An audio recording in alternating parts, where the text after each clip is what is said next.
the one to watch. This is 16 WAPT News live at 5. Carjacked and run over. The victim speaks exclusively to 16 WAPT about being left bloody and broken in the middle of a street. Plus, a new top dog will be guarding the sidelines this year. You'll meet the new bully. And sex parties scandal. Federal agents facing accusations of partying with prostitutes. Well, a tornado touchdown. The National Weather Service says an EF0 tornado hit Terry last night. What you're looking at here is the damage to just one family's home. Chief Meteorologist David Hartman is here now with your weather first. Torrential rain on the Gulf Coast. New Orleans has had record rainfall, over 3 inches today, from the Louisiana coast all the way over to the Florida Panhandle, drenching rains. For us, we've missed the rain for the most part today, but right now, rain in southwest Mississippi is moving northeastward. Expect rain to move in early this evening. More on more rain headed this way coming up. Okay, David, live at 5, an emergency meeting in Terry after a company revoked bond status for the mayor, Tammy. Yeah, that's right, Megan. Now, this is all tied to those embezzlement charges against Mayor Roderick Nicholson. Now, 2 weeks ago, state agents arrested him. They say he stole city funds to fix his personal vehicles. One Terry alderman told 16 WAPT the insurance company that guarantees the mayor's bond plans to pull out. Investigators say Nicholson used city credit cards 5 different times for a total of $2,700. Now, if the bond is revoked, it means the mayor would be uninsured for anything he does with his power as mayor. Nicholson is still the acting mayor right now. And this is new at 5. One man claims a carjacker beat him up and then ran him over with his own car. 16 WAPT's Ryan Houston joins me live in the newsroom. And Ryan, I understand he's in the hospital tonight. That's right. Shadell Ford says he can barely move, and he tells us that he is really just glad to be alive. Instead of taking the vehicle, he choked me out, and I passed out. He started searching me for money, and then he threw me on the ground, and that's how my face got scratched up. And after he threw me on the ground, he cranked the car up, and that's when I came to. And I tried to stop him from driving off with the car, and that's when he rolled me over, ran me over with the car. Ford says 2 women found him stretched out on Capitol Street on Saturday night. He says a gunman jumped in the car and made him drive before he forced him to pull over. That's when he says the crook choked him out. The victim says that carjacker took off with his 2014 silver Dodge Journey with a tag number of 04428. If you know anything about this, please call Crime Stoppers or Jackson Police. A horrible story, Tammy. Oh, terrible story, Ryan. Yeah. Thank you so much, and I understand you'll have more at 6. Will do. Thanks so much. Well, Megan, police are investigating an officer-involved shooting in Lincoln County. They are, Tammy. This was a Lincoln County deputy who opened fire on a suspect. 16 WAPT's Jennifer Ortega live in Lincoln County for us right now. Jennifer. I just spoke to the sheriff. He says his deputies had to shoot a man in the right leg after he charged at them, waving around a gun. Now, this all happened at a home on Chisholm Drive. The Lincoln County Sheriff says a 45-year-old man was arguing with his mother inside the house, and that's when he started waving around a gun, and she called 911. When deputies got to the house, they tried to talk to the man, but he came outside pointing the gun, and officers fired 3 shots, one hitting him in the right leg. The man was taken to the hospital and is now in custody. The sheriff says MBI is handling the case, but they have not released the man's name. Live in Lincoln County, Jennifer Ortega, 16 WAPT News. Okay, Jennifer, thank you. State health workers tested hundreds of chicken plant employees in Canton today after they confirmed tuberculosis in one worker. But as 16 WAPT's Emily Alexander reports, this is just the first round. Tuberculosis testing in Canton. More than 200 employees being screened for the disease at Pico Foods on Tuesday. You would like to be tested? Yeah, if it's over here, I would.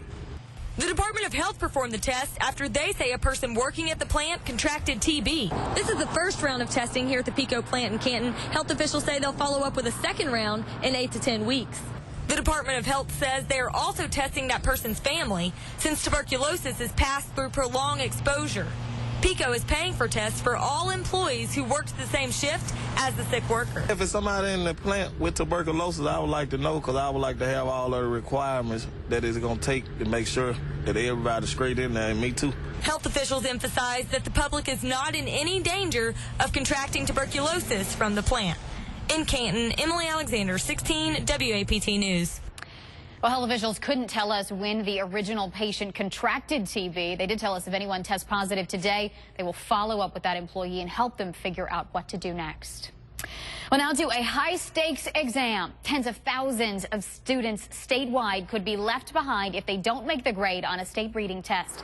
16 WAPT's Ross Adams live in Clinton where they're testing. What are administrators saying about this, Ross?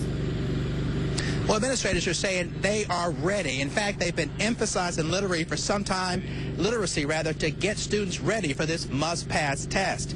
More than 38,000 students across the state are taking the assessment. State leaders designed it to make sure third graders can read on grade level before they are promoted through the fourth grade. Students who don't pass the test will have 2 more chances to do so. Before students took the test today in Clinton, school leaders already knew which students would be struggling.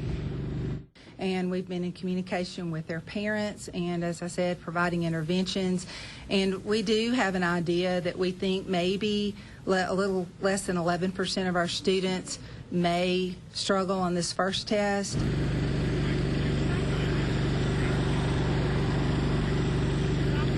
Now, the assessment wraps up next week. Some schools have held literacy boot camps to get students ready for the big test.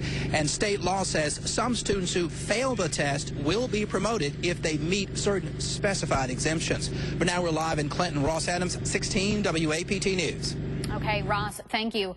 Well, we are taking a closer look at Jackson Mayor Tony Arbor's emergency water plan and the list of places he wants fixed right now.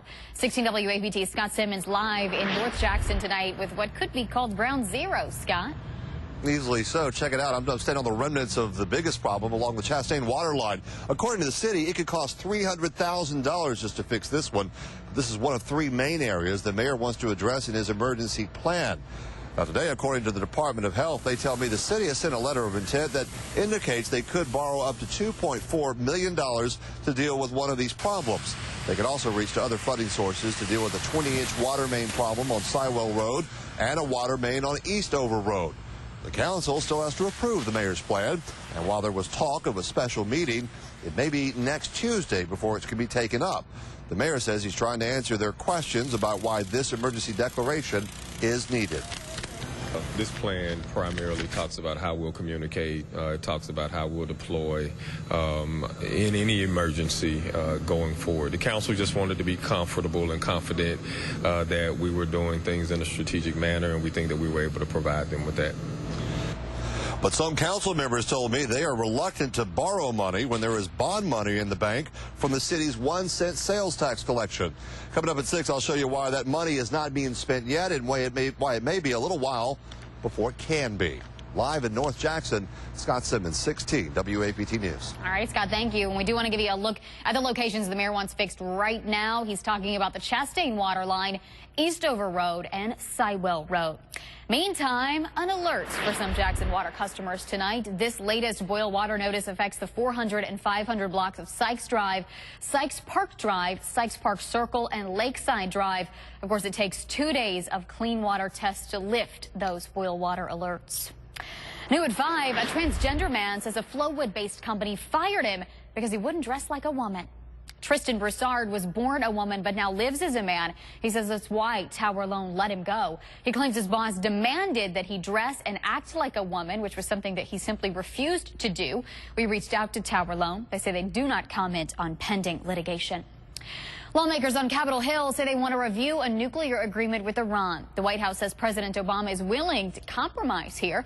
16 WAPT's Aixa Diaz is live in our Washington bureau tonight. And Aixa, a key Senate panel just voted on a bipartisan bill. That's right, Megan. The Senate Foreign Relations Committee passed an Iran bill the White House says President Obama would be willing to sign. I think we've reached a balance here that is very, very appropriate. A new bill that gives Congress a say on a nuclear deal with Iran is getting bipartisan support. After a veto threat from the White House, senators unveiled changes to the measure.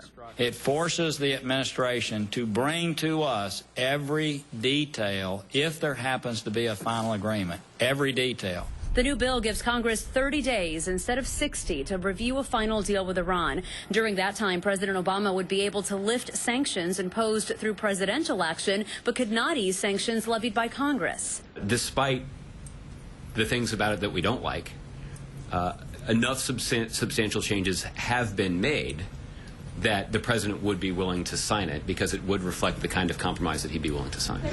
For a second day in a row, Secretary of State John Kerry met with lawmakers asking them to give negotiators more time to finalize a deal.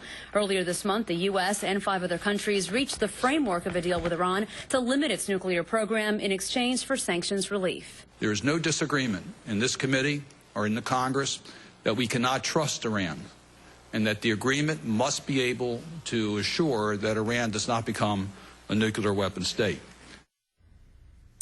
This bill would also require President Obama to certify to Congress every 90 days that Iran is complying with the agreement. Live in Washington, Aixa Diaz, 16 WAPT News. Aixa, thank you. Hinds County Judge Larita Cooper Stokes still in a Texas hospital tonight, and her stay there could push back several court cases. Family members rushed her to the hospital Friday after she complained about an irregular heartbeat. A spokesman for her family confirmed today she's suffering from arrhythmia and could be in the hospital in Texas for the next 2 weeks. Her husband, Jackson City Councilman Kenny Stokes, is in Texas at that hospital with her tonight. We now know the identity of a man shot to death on his own porch, Tammy. That's right, Megan. We just got this information into our newsroom tonight. Now, police say that a gunman killed the 73-year-old. His name is Alfredo Ramirez. It happened on Saturday outside his home on St. Francis Street. Now, detectives say the suspect followed Ramirez home from a gas station, and when he drove into his driveway, the gunman held him up and demanded money. Police say the men fought, and that's when the suspect shot him in the stomach and drove off. We have a picture of the car that they're looking for tonight. If anyone has information that can help police, you're asked to call Crime Stoppers at 601-355-TIPS. Percy Sledge, the legendary rock and roll star, has died.